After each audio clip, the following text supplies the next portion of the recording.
maintaining that, looking at her just hugging Aladdin, a lot of relaxed, contented expression, the shoulders are down, versus her being like repulsed and back when she's kissing Jafar. The gestures are both romantic in nature, but you can tell from body language and expression what is consenting, what is not. So there's a lot of intricacy to this, but they're super fun exercises, I promise. Once you get into that past you've learned it, you're like, this is just something I would do for fun, waiting around. Who needs Angry Birds when you could just write? I think it's just me. Oops. Okay. And further driving that home, I love that. I'm about to.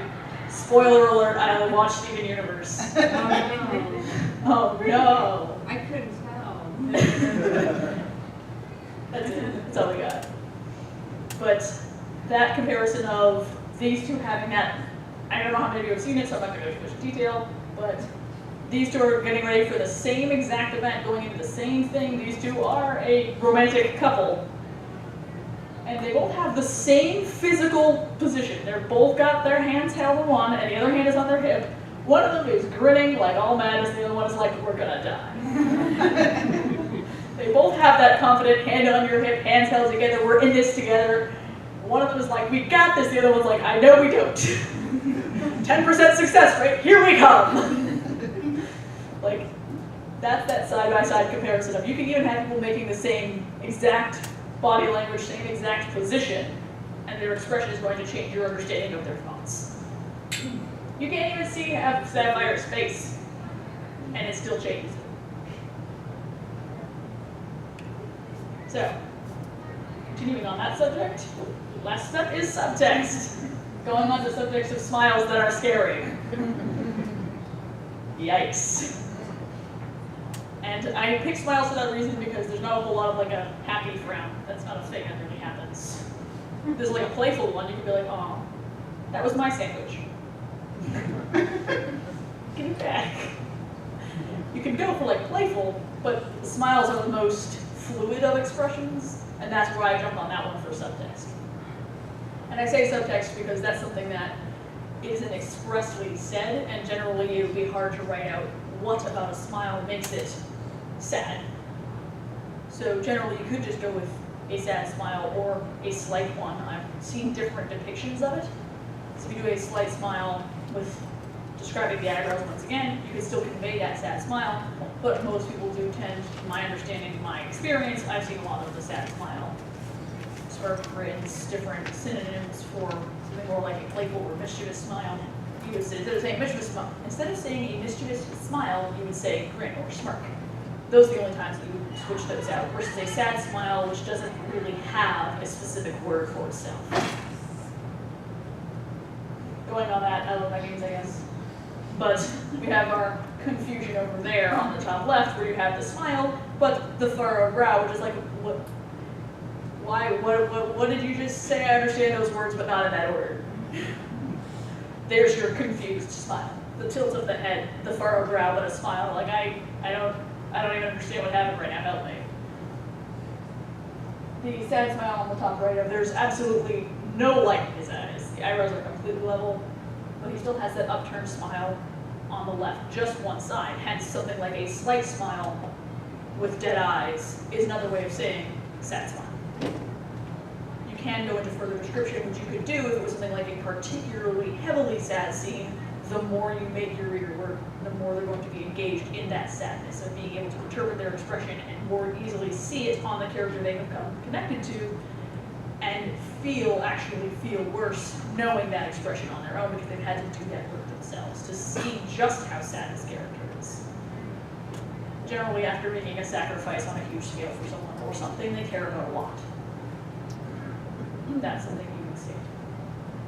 Versus the angry smile on the bottom left, where the eyebrows are coming down, but they're also like, they're coming down the center, but they're raised, and she's got that really tense smile, like, oh, you better walk out or I'm gonna hit you with this chair, you leave. And you're like, yep, take it, bye. There's your angry smile. And going across the board, eyebrows again have played a huge feature in all of this, being able to understand that difference. Eyebrows and intensity of the expression itself. teeth are only showing in 2 smiles, and one's confusion, the other one is fear. On the bottom right there, like, don't hurt me. I meant the best. This is like, oh, so when I was gonna get your car washed, I broke the side mirror. I love you. There's your scared smile of like, don't hurt me. Eyebrows raised again, but still tense. But that teeth showing of like, don't hurt me. Any questions here for subtext? Subtext is a lot harder because you don't have the context. So it's hard to do until you have that surrounding information.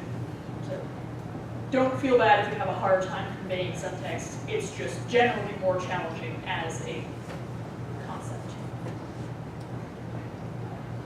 Faking it, which is another important thing that people do fairly often, humans in regular space will sarcastically do something, like say, I'm not freaking out, are you freaking out?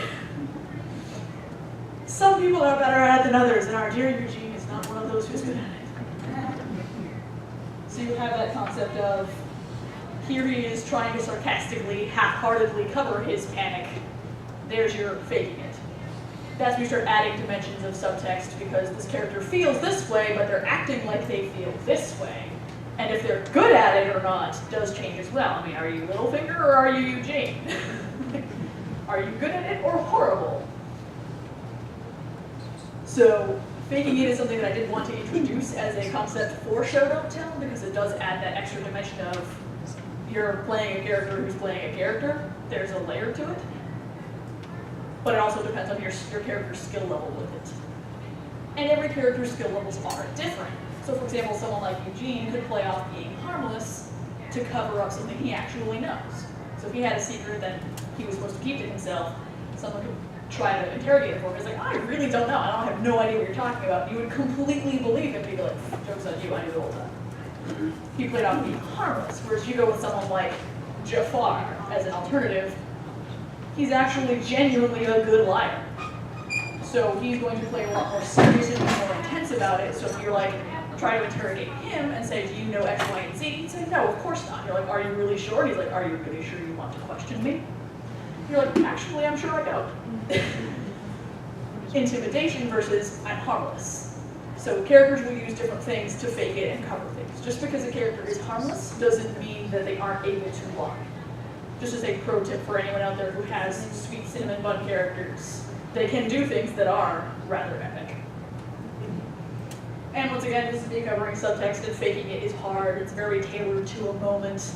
So I'd love to give you more examples like the unending onslaught I just threw at you, but I can't. I'm also running out of time, so I have to skip this next slide as well, which is more of an exercise on your part, which I will be uploading this to my Facebook page later under JamBloot, so you could do those exercises on your own time when I'm not holding up the other panelists. Oops.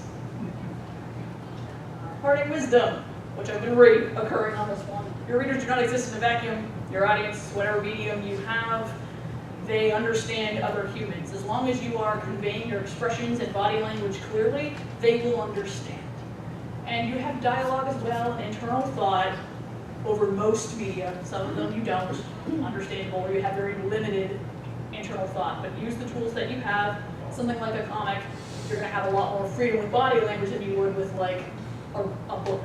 With books, you have a lot more freedom with internal dialogue than you would with a comic, where you have like 80 a line. You can't just block it way too much. So use the tools you have to convey what it is you're trying to communicate. Your readers do not exist in a vacuum. Have faith in them. They will understand, and you're going to be undoubtedly putting your stuff by editors who will say, I understand or I don't understand. And of course you have people who will do things like, I was in a writing workshop once where I had a character like prop their leg up and someone was like, which leg? I'm like, does it matter? I mean, as long as they have a peg leg, they have 2 whole legs, it doesn't really matter. So you'll get feedback too that you'll look at and be like, I don't need it. But any feedback is good feedback, take everything you can. Some people are going to be mean, but thick skin, you're the author. You can eat ice cream if it makes you feel better. I do it. So all feedback is good feedback. Remember, readers don't exist in a vacuum. Have faith in them, and you will have editors to look over it on your own as well. Over-description does kill. When I say level of involvement, the more you make your audience work, the more involved they're going to be. I wanted to draw up the point of, that doesn't mean we need a paragraph on every single field. So there's a sentence of, Kate was tired. There's this left circle being your audience, and purple, the right circle being the thing that you're presenting them with. That's people who can absorb facts and facts. I have told you Kate is tired. And you're like, thank you. I will file this in my databanks somewhere. Probably if I had to do my taxes and put Kate was tired in there instead, and then be script next year. Versus Kate rubbed her eyes and willed herself to keep them open, which is your audience engaging with the story. You mean like, oh, she's tired. I understand these cues to mean that she is tired. I have to do some work to understand it, though. I've not just been given it. I have to understand it myself. Versus victim and love me over there, which is just this soliloquy on how tired she is. Which, if this was like post-battlefield but awake for 72 hours, that's the kind of time you would use a paragraph like that to really drive home that bone-deep exhaustion. But if you're like just pulled on a lighter studying, unless you're doing a parody, there are exceptions to everything, I guarantee it. You have levels of intensity. So something like a paragraph on how tired your character is, you would want to save for extremely intense exhaustion or doing it for comedic effect. And general tips overall: read, watch, play, write, consume all things, even things that you hate. Try to get to the end and understand why you hated it, what you didn't like, so that you don't do it and then make something that someone hates. Go across all media, learn different things. I've heard people say the reason they're so good at writing fantasy is because they've never read fantasy, so they avoid all the tropes. And I'm like, nope, you stepped on every single one. Because you didn't know they were there because you've never read fantasy. So you hear about master chefs traveling the world and eating all kinds of food. That's your job as a storyteller. Go read, write, read the back of your macaroni and cheese boxes. I don't know. But consume all kinds of content. Indeed. Foreign. Go for it.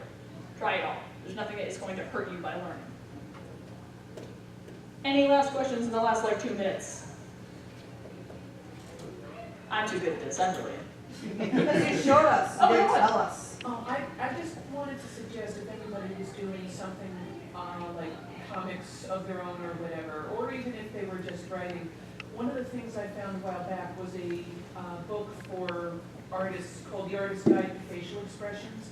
That was one of the first pieces of writing that actually laid out why so many smiles or other expressions looked fake. All of the little elements that you could use to see, like, why this person who is apparently smiling is not actually feeling anything consistent with a smile. You can see this doing what it's supposed to and this not. It helps you to analyze what you're looking for and know what you have to put down on the page. Perfect. That's an excellent resource. Definitely a good idea, no matter what you're making. I saw another hand somewhere. I'm hallucinating again. I need more water. Also, I think we're good. I think that's all set. We're going to leave now to let the other panelists have time to set up. Thank you.